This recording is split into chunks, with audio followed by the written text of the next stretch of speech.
Well, welcome back to another Pilgrim's Progress. Christian and Hopeful managed to escape from that horrible dungeon last week of giant despair, and he had no more power over them, but it left them exhausted.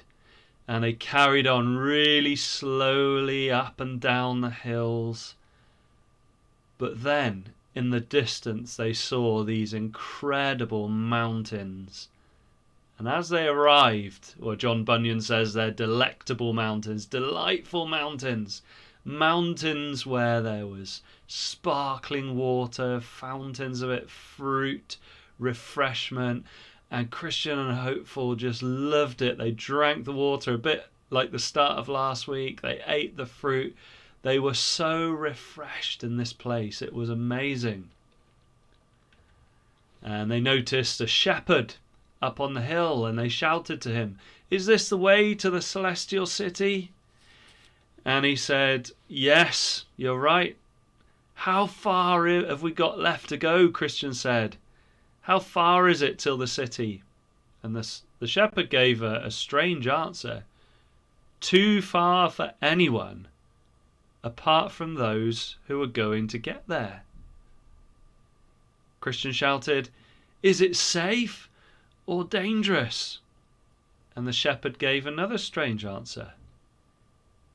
"It's safe for those for who it will be safe for, but too dangerous for sinners." And Christian said, "Well, we are blessed sinners." And the shepherd asked them some questions. How did you come to be on this path, the King's Highway? And Christian and Hopeful explained their answers, and the shepherd was happy. And then, all of a sudden, another shepherd shouted from the valley, "Hey, pilgrims, come and eat, come and get some rest." And so they followed them to their tent, and there was loads and loads of delicious food on the table, and they were eating and thanking God for bringing them to this place. And the shepherd said, we camp here to protect pilgrims like you, genuine people who love the King. And he said, enjoy the meal. There's 4 of us. Our names are knowledge, experience, watchfulness, and sincerity. And we have been commanded to entertain any travellers, to protect you and help you on your journey. The next morning, the shepherds wanted to show them 4 things to help them on their journey. The first shepherd took them to the top of a hill called Error, and it was very, very steep. On the far side it had a huge cliff, and he asked them to look down to the bottom, and what they saw was horrible. It really terrified them. They saw at the bottom of the cliff all sorts of other journeyers, pilgrims like them, smashed into pieces because they'd fallen off the top of the hill. Christian said, "What does this mean?" They were shocked. How could anyone get this far and then fall off and die? One of the shepherds said, "Have you heard of Hymenaeus and Philetus?" "Yes," Christian said. "They said there was no resurrection of the body." And the shepherd said, "Yeah, they fell into error. They didn't listen to the words of the King, and they strayed too far off the path and they fell.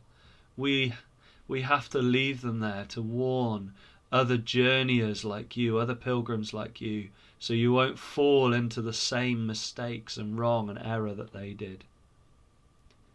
And then the shepherd took them up on top of a high mountain called the Mountain of Caution. And he said, "Look over there. Can you see those people?"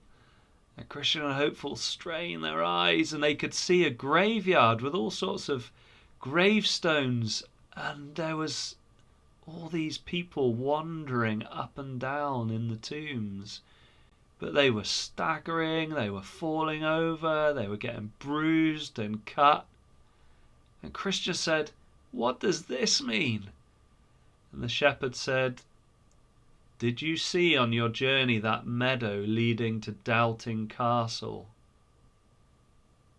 Christian and Hopeful said, yes, we did.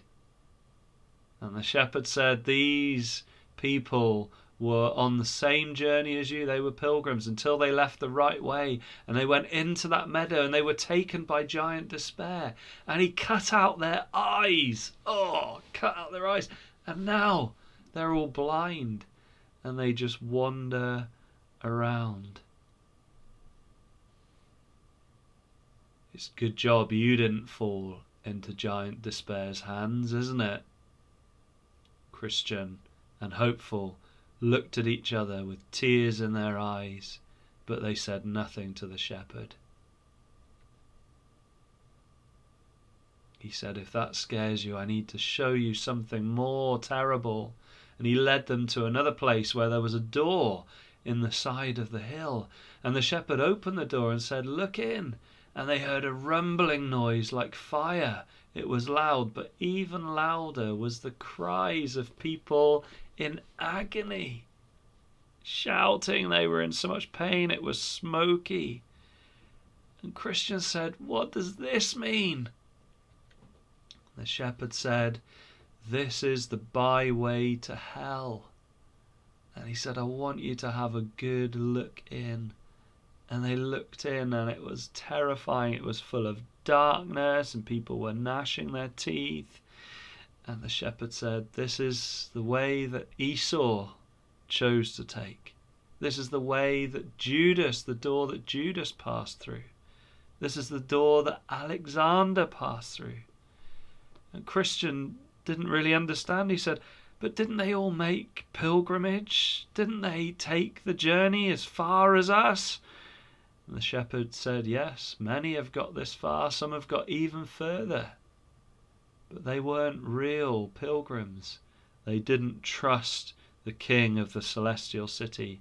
They got this far by themselves, somehow, but they ended up in hell in that darkness. Christian and Hopeful were shaking. It was so scary. And they realized how the king of the celestial city, how the Lord must have helped them so much to get this far. The shepherd said, there's one last thing I want you to see. He took them up onto an even higher mountain. And he said, wonder if you're skilled enough to use our telescope. Christian said, let me have a look. He said, look over there. And he picked up the telescope, but he was still shaking from what he'd seen before. He was so scared at the thought of hell and those blind people and those who'd fallen in the pit of error. And he was shaking so much. He said, I can't see anything. I'm so scared. And the shepherd said, God has loads of help. Don't lose heart. Don't lose hope. Hopeful grabbed hold of the telescope. He could see the gate to the celestial city was always so hopeful. Wasn't as shaky. What a great view. It wasn't long left on their journey. And when they saw this, they were keen to get going. They were excited to get going. We need to get going. And the shepherds were keen that they did. And they went up another hill called the Hill Clear, where they could have a clear view. And they gave them some warnings, a map of the way. Beware of the flatterers. Remember not to sleep on the enchanted ground. So they warned them on their journey. And they were so excited. They were getting close to the end of their journey. And if you want to find out what happens next, you're going to have to tune in next week. Well, let's look back at what happened to Christian and Hopeful today to learn what Jesus wants us to learn. These amazing mountains, these delightful mountains, these high up places where you can see a bit of heaven and taste a bit of heaven here on earth, is church. Is the place where all other Christians are gathered together, everyone else who loves Jesus. And when church is right, church at its best, you can have a taste of heaven on earth. And that's Christian and Hopeful were so refreshed in church. And the shepherds, they're older Christians or pastors, elders, people who teach the Bible. People with knowledge, notice their names: knowledge, experience, watchfulness, sincerity. They've done the journey. They've been through everything we've been through, and they're skilled and gifted. Jesus has given them skills to teach us his word in the Bible, what he says, and we need to be careful to listen to other people's knowledge and experience of Jesus, how they followed him sincerely. And in church, it should be like an amazing feast when we hear the wisdom of Jesus. So for the kids, when you come to church on Sunday, when you're watching online at the moment, listen to Jesus' voice carefully. It's like food. He is like amazing food, more tasty and delicious than the most amazing food you could ever know. He's satisfying, Jesus is. And the place you get to feed on him and see him is in church with all sorts of amazing other Christians who've seen Jesus help them through all sorts of problems and difficulties.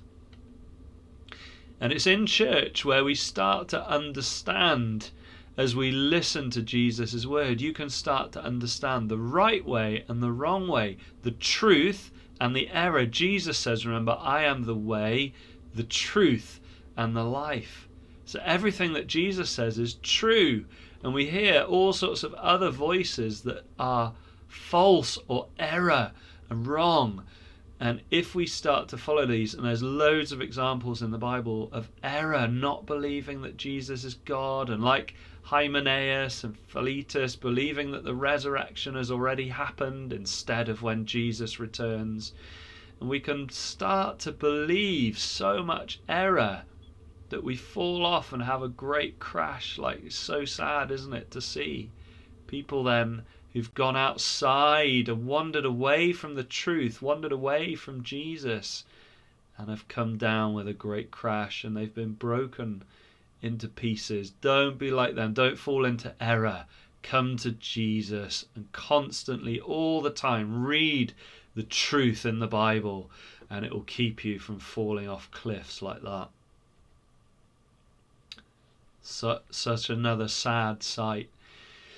Remember Christian and Hopeful last week, they got rescued from the giant despair, but these poor people, they got so affected, and despair had cut off all hope. They just couldn't see anymore. They couldn't find their way back. They couldn't see the truth about Jesus.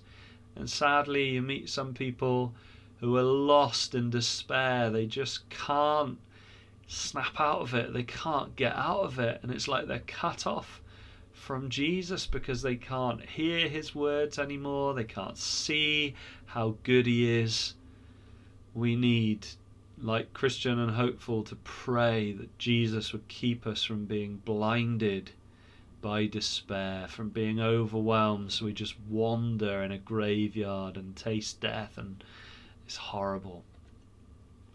And then so many people here look like Christians. Remember, we had Esau and Judas and Alexander all taking this surprising doorway from the church almost into hell. And it's shocking, isn't it? And Christian and Hopeful, they were crying from before because they realized Jesus had rescued them from despair.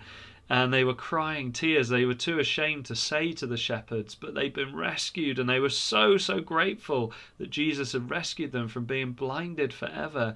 And now they hear the groans of all the lost people who don't trust him and have gone into hell, and it's horrible darkness, and there's frustration and anger. Esau, Judas, others are there, and it's shocking. But they learn that people can look like Christians. They can say they're Christians, but unless they know Jesus, unless they've truly trusted in him and just thrown themselves on him, and they've not trusted in their own strength or their own goodness, but they've come as sinners to Jesus, then they can still be lost. Where are you, friend, today? Do you know Jesus? Do you really know him?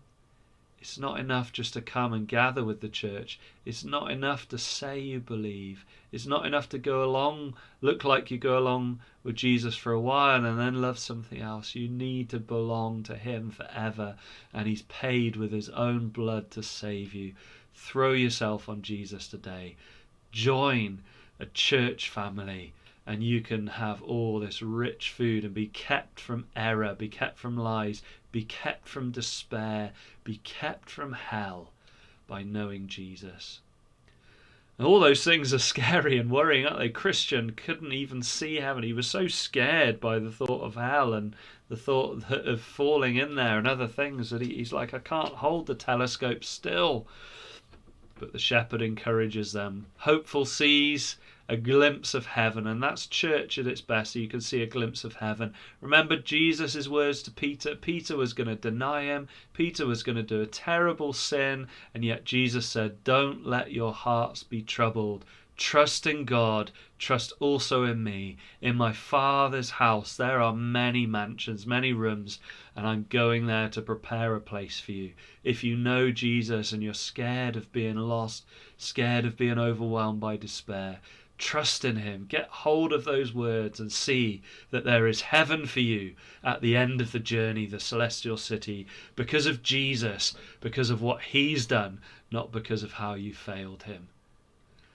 The shepherds will come on to this more next week, but there's still some more dangers on the journey ahead. There's always dangers to watch out for, but Jesus is always enough.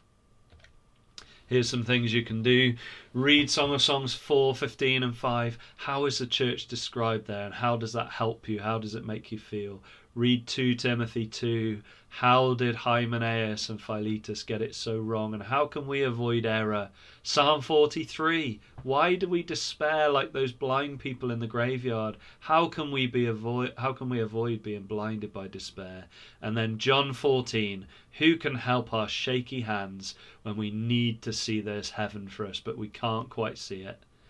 And then you can add the delightful mountains, the shepherds, the hill of error, mountain of caution, byway to hell, all onto your map.